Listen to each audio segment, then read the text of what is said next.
I take that with great responsibility. Right, as you should. Because that's a big deal to call yourself a teacher. You must really know what you're talking about. And I believe I do to a certain extent, but I'll tell you, doing these campus things, you realize how little you actually know. You realize you have a lot more study.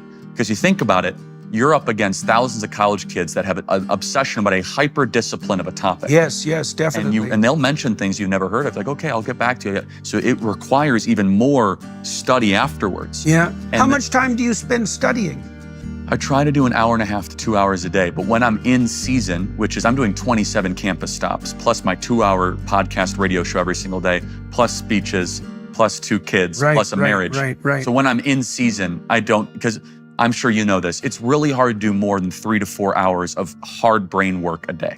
Very hard. Yeah, that's about where you max out. You can do longer than that for short periods of time. No, but for a week. So it's tough, right? So if I have a 2-hour radio show, 3 hours on campus and a speech in the evening, and I do that for 3 days straight, that's tough stuff. So it's hard to do that. But in the off season, which is the summer and the winter, I try to do 2 hours of studying a day, which is a combination of reading, podcasting, or kind of or kind of like playing with AI on a certain topic. Where does this come from? It's very good with that. I have an AI I should please do, We trained one that's a large language model? Great, please do. Yeah, it's very good in particular with regard to philosophic and religious issues.